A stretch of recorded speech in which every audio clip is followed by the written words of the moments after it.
Next on KVUE 24 News. It's a battle you'll lose if you come wheel to wheel with a big rig, but it's a battle more Central Texans are facing on our roads. The governor talks about his close call. And got skinned up pretty good, but other than that, I feel great. And find out about a unique program that helps renters realize the American dream. KVUE 24, where news comes first. A growing danger on our roads tops tonight's news. Good evening, I'm Judy Maggio. And I'm Walt Makaborski. More and more big trucks are crowding Central Texas roadways, along with the rest of us, leading to more and more accidents. Just in the last week, we've seen 3 of those accidents. A pileup involving a truck and 14 cars turned fatal on Highway 183. 1 man died. Another accident involved the governor. He was slightly hurt when a truck's trailer flipped over, spilling debris all over the road near the hike and bike trail. And just today, another truck hit a car, causing minor injuries and serious traffic tie-ups again on Highway 183. KVUE 24's Amy Grizzoffi joins us live with our top story tonight. Amy, these kinds of accidents really seem to be happening more and more. It's a big problem, Walt, according to police and fire officials I spoke with today. Here's the site of the fatal accident you were just mentioning, right here on 183, right where they placed a camera to try and spot problem areas. But this is a deeper problem, and there are some mechanical problems out here on the roads that those cameras can't spot. 80,000 pounds of truck barreling down the highway without working brakes. So far, all of his brakes are out of adjustment. Or secure wheels. He's going to hit you if he's coming up behind you. He's not going to be able to brake the way he normally can. 2 3/4 on the right side. This truck is considered so dangerous, police are taking it out of service. The public doesn't realize, I mean, they see the big truck behind them, but they don't realize how dangerous these vehicles are, how dangerous they can be. This driver says he's fixed what he can afford to on his truck, but he says he doesn't understand all the requirements. The manual is very technical. It's kind of hard to understand. It's like a contract. I wish there was something in everyday language that we could use as truck drivers. Go and hit it. 20 Austin police officers make up a team inspecting trucks that share the road with you. They believe the situation is getting worse here in Austin. More trucks and not a lot of inspectors to go around. And more accidents are shattering lives along the highways. The people who have to pick up the pieces have their theories. Truck traffic, like all the other traffic, has gotten incredibly heavy. We have only a limited number of roadway space, and everybody's wanting a piece of it.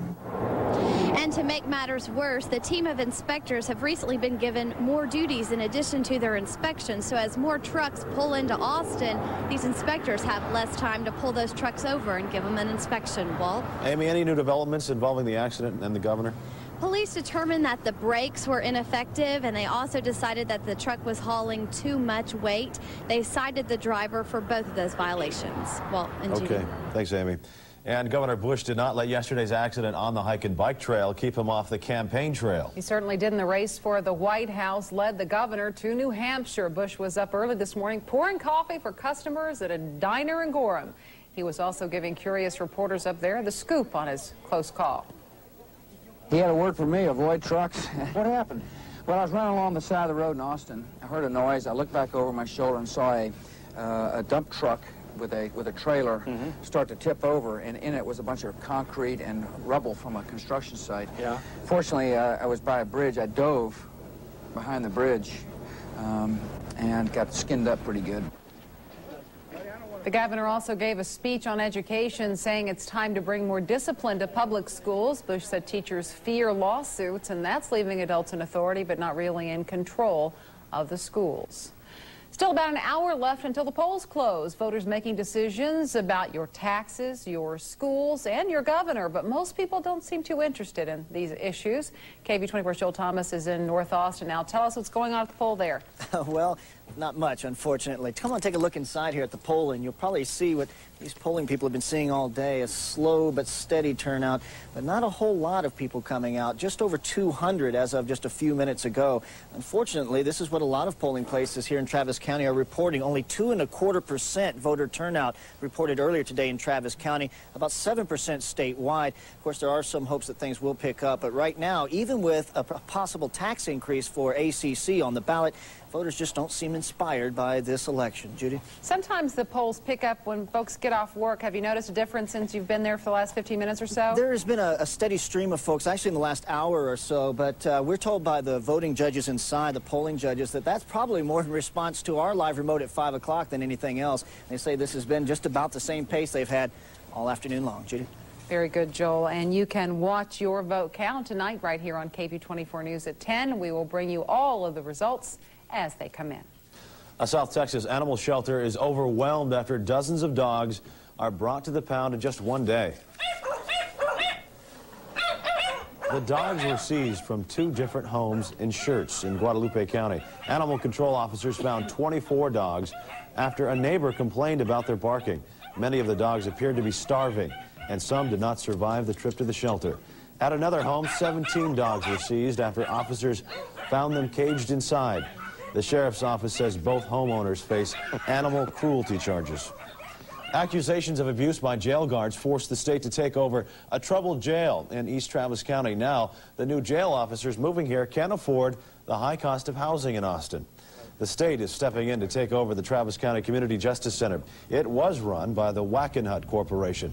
Operations problems and accusations that guards were having sex with the inmates prompted the takeover.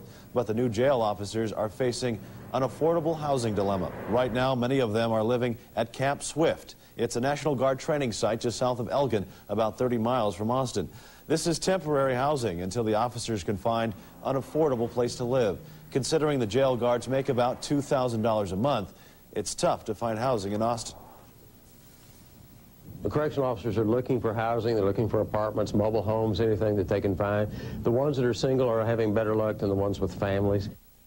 Finding affordable housing is a problem for many first-time home buyers. Yes, it is, especially as home prices continue to climb in Austin. In 1990, the average home sold for just about $95,000. Last year, the average home sale price was nearly $170,000. It is expected to go even higher this year. With such high prices, many people simply can't afford even a down payment, so they end up renting. But in tonight's Consumer Connection report, KVUE 24's Olga Campos looks at a unique program that helps apartment dwellers become homeowners. I actually look right out onto Mopac now, which is nice. Every time Christy Norton pays rent, 20% is socked away to buy a new home. It's a unique financing program called Rent with Equity. Spend a lot of money on rent, and I'm always being accused of throwing away money on rent, so it's nice to know that you get some of it back. Here's how it works. Equity Residential manages 10 apartment complexes in Austin. Tenants earn credits totaling up to $6,000. And these credits can be used for either the closing cost, for options, for upgrades, or even to reduce the sales price of the home. The credits can only be used to buy a Ryland home. Ryland is building at 17 different sites in Williamson and Travis County, with prices ranging from $90,000 to $300,000. I think it's a great example of how 2 companies can get together who would normally be competing for the same customers, can get together and cooperate, and the 2 companies and the customers all benefit. Nearly half of apartment dwellers move out to buy a house. So Equity Residential figures this is a way to keep them as long as possible.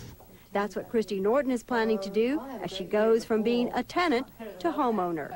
Olga Campos, KVUE 24 News. Olga tells us there is no minimum requirement of time you must rent, and credits earned can be transferred if you move to another complex owned by Equity Residential Properties. Well, I think the wind blew in some ragweed, and it might be even blowing in some colder weather. Maybe a freeze tonight, Mark? Yeah, the ragweed was up today, and in fact, many of us will get our first freeze tonight, especially in the hill country just to the west of Austin, where temperatures could drop down into the mid or upper 20s. Now, right in town, we'll stay between 32 and 35 degrees. So not everyone in the Austin area will get a freeze tonight, but a few locations will, so best to take precautions. Tomorrow, look for a high of 72. Your 5-day forecast is coming up. See in a few minutes, Mark. Extreme weather conditions were just one of the things some Austin students were monitoring last spring. They were tracking the progress of 3 LBJ High School alumni on their dangerous trek up Mount Everest. As KVUE 24's Phil Scott tells us, the students had another peak experience today. The last time these LBJ High School students talked mountain climbing with Jacek Maselko, he was 20,000 feet higher on the other side of the globe. Being able to meet them face to face and see a person who has been on the top of the world, seeing rocks from the summit just makes the feelings that much more powerful. More powerful even than tracking every step Maselko made up Mount Everest using internet updates and satellite phone calls. Halfway around the world. While Maselko climbed, fellow LBJ alum Eric Brown was downhill at base camp, talking to him by radio and relaying his messages to the students back in Austin. I know something like this would get them excited and provide more than a learning experience, a life experience. Start of our Camp 1. But it also gave the students a life and death experience.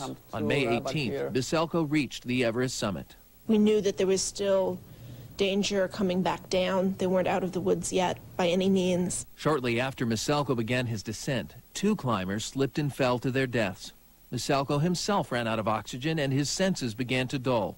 But by 8 o'clock at night, 17 hours after the climb began, Maselko reached camp. They're rooting for me, I don't know, that, give that little extra little push.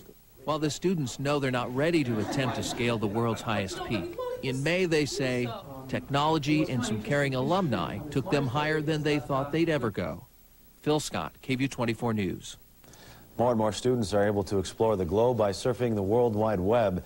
More public schools are wired with internet access than ever before. A new report says the percentage of public schools with internet access increased from 35% in 1994 to 89% just last year. And the percentage of wired classrooms rose from just 3% in 1994 to 51% in 1998. Global communications by cell phone just got a little easier thanks to a computer chip right here in Austin. Motorola makes the chip. It will allow previously incompatible cellular systems to work with each other. That means U.S. travelers will be able to use their cell phones overseas. The chip also can support satellite-based signals while offering more computer-like features. No need to bring a wad of cash if you visit south of the border. The Mexican government makes changes to its controversial auto deposit program. And do you dread checking your email? Congress considers fining so-called spammers. Closed captioning of KVUE 24 News is supported by Motorola Austin. A mixed day on the markets. Profit takers crashed in on recent gains for the Dow Jones. The blue chip index closed down more than 66 points. But a much better day for the NASDAQ. It was up 14 points and closed at a record high of 2,981.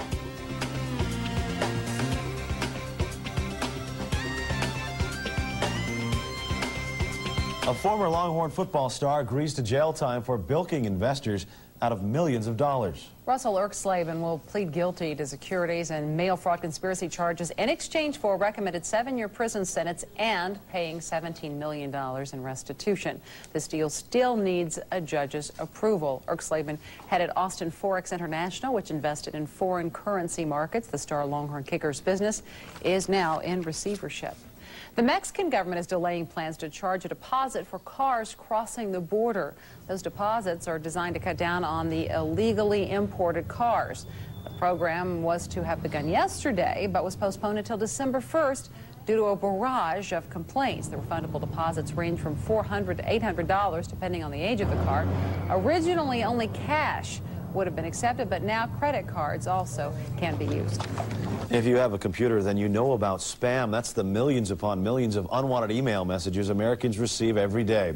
Now Congress is targeting spammers. It takes some people up to an hour a day to weed out unsolicited messages. Many complain about misleading messages with links to their internet sites. They'd be exposed to graphic pornographic stories, and on the internet links to pages with graphic pornography, and that's what we're trying to deal with. Representative Miller's bill would allow internet service providers to sue spammers, but Congress isn't likely to take up the measure this year. A similar bill is now in the books in California.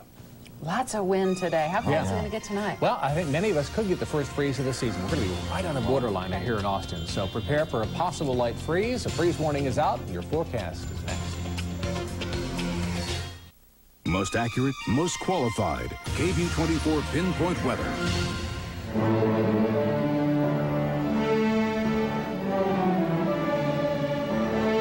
Beautiful day to spend outdoors on the lawn. 650 beginning orchestra students from all over Austin today on the Zilker Hillside to play some chords. The 26th annual Fall String Festival today. Star Wars is what they're playing. Let's take a look at your forecast for tonight. A freeze warning is out now right in Austin, Travis and Williamson counties, about 32 to 35 degrees. So some of the colder spots will get a light frost or freeze tonight, but up into the hill country to the west, 27 to 32 as the winds die down overnight. Tomorrow, look at that, up to 72 degrees, a sunny day. 6 p.m. in Austin, both Bergstrom and Mabry both check in with 57 degrees, still a north wind at 12. It's been gusting to between 20 and 40 miles per hour for much of the day. High temperatures today at Bergstrom and Mabry, 66 and 65. The lows last night identical at 54 degrees. Of course, we didn't have any rainfall today. KVUE Pinpoint Weather Network temperatures today topped out in the mid-60s across the area. And again, we're expecting these to fall into the 30s tonight. Here's Pamela with tonight's allergy forecast. Mark, today's winds did shake a lot of that ragweed pollen loose. At almost 50 grains per cubic meter, it was high again, but winds decreasing for tomorrow and cold weather tonight should pull that back down. That's a look at your allergy forecast. The county shaded in light blue and dark blue. Those are the ones that are under the freeze warning tonight. Dark blue, hill country, dropping to between 27 and 32 degrees by morning. The light blue, including the Austin area, will drop to between 32 and 35. So a lot of us are going to be right on the borderline. Probably best to go ahead and prepare. Maybe want to bring some of the plants in, or certainly think about the pets. Off to the east, Milam, Lee, Bastrop, Caldwell, and Fayette County should stay above freezing tonight. Satellite view has clear skies over Texas and across much of the western U.S. The only rain tonight is up in the northeastern part of the country. With clear skies tonight, high pressure builds right on top of us, so the winds will go from 20 to 40 miles per hour to near dead calm by early tomorrow morning. 52 now at Amarillo, 56 at Midland, still in the 60s across central Texas and 70s for South Texas. Another sunny day tomorrow. In fact, we're not going to see many clouds here over the next few days. Temperatures will really warm up nicely. We'll be well up into the 70s here by the end of the week and perhaps 80 for the weekend. Here's your 5-day forecast. Tomorrow, look for 72 degrees after a brief early morning freeze for some of us. 72 in the afternoon, 77 on Thursday, near 80, though, by Saturday and Sunday. So a little chilly tonight, but then a nice warming trend starts tomorrow. Looks like it. Very good. Well, a big trade in baseball. And it involves a Ranger MVP. Mike has the details next in sports. And it's the story of yet another deep threat for the Longhorns when KVUE 24 returns.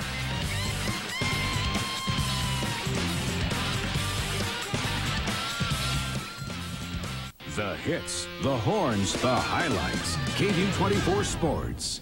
Texas Rangers have been embarrassed in the playoffs the last 2 years and decided time for a big change. They sent two-time MVP Juan Gonzalez to Detroit in a 9-player deal. 6 Tigers headed to Texas. The main 3 are pitcher Justin Thompson, outfielder Gabe Kapler, and pitcher Francisco Cordero. Now, Gonzalez had 39 homers and 128 ribbies last year for Texas. Kapler only 18 homers in Detroit, but Rangers GM Doug Melvin says Cordero, the reliever, the key to the deal. We'll see if the pitching is enough to make up for the MVP who's gone. Let's talk basketball now. The eyes of the Alamo Dome tonight may be on the court and the voting results. San Antonio residents voted on a new arena today to try to keep the Spurs in their area. Can you imagine the champs leaving the city where they won the title? Well, the Dodgers left Brooklyn just 3 years after winning the World Series back in 1955. The Raiders left Oakland just 2 years after Super Bowl 15. But San Antonio could be even quicker. We'll let you know how the vote turns out tonight at 10. Meanwhile, the team's just looking forward to a little celebration before the game tonight as they begin their quest for a repeat by picking up their championship rings. We'll be happy when we, get the rings, and then, it'll be basketball from that point on. You're going to be smiling during the ring ceremony? Oh, yeah, everybody will. It's a big thrill. But, after that, we got to get the game face back on and, get rolling again because, it's very important that we get our season off to a good start. The old adage in football is that size can hurt, but speed kills. Longhorn opponents have found that out about a fleet-footed receiver out of Dallas. Michael Jenkins has the story. Montrell Flowers is not a man of many words, but when you run as fast as he does, you don't have time to stop and chat. He could be the fastest player on the team. Speed is an advantage anyway, in any position. And I guess I got a lot. So they know when a corner is close to me, they know I can beat them deep. for the touchdown to Montreal Flowers. It gives me a great advantage because it scares the DB. They don't know. I'm running so fast, they don't know what I'm about to do, and I can just stop and lose them. With his help, the Longhorn passing attack has become one of the best in college football, which gives Flowers plenty of reasons to smile. Montreal Flowers with the touchdown. He didn't play very much last year, but his ability to play some last year probably helped him in this stretch. But he's got a chance to be a big-time receiver. It's been like a ladder I had to climb. I mean, it's going good right now, so I hope it can only get better. And knowing Montreal Flowers, that should happen in a hurry. Michael Jenkins, KVUE 24 Sports. One other baseball note to tell you about. Outfielder Ken Griffey Jr. of the Seattle Mariners has demanded a trade from Seattle. He was supposed to be a free agent next year, but says enough is enough. He wants to leave the Mariners, but it's too late to go to Texas. They have traded Juan Gonzalez to Detroit. We'll have more on that big trade coming up tonight at 10. And I guess the funny thing for Ranger fans right now is they didn't score any runs, basically, against the Yankees in the playoffs. They traded one of their best bats for pitching. So kind of interesting to see how this is all going to turn out. And we'll find out maybe what the general manager has to say tonight at 10. We'll look forward to that, and we'll be right back. The new KVUE 24 triple Doppler display. So powerful it lets you see the rain in Dallas, Houston, or points in between. KVUE 24 pinpoint triple Doppler. It's only on the web at KVUE.com. Cold one, huh? Yeah, for most of us, first freeze of the season. Now, not everyone around the Austin area will get a freeze. Some of the warmer areas will stay just a few degrees above freezing, but you may want to prepare just in case. Remember the plants and the pets for sure. I don't think you have to worry about the pipes for this one, not at all. 72 tomorrow, and then warmer for the weekend. Very good. That'll do it for us. We thank you for watching. Good night.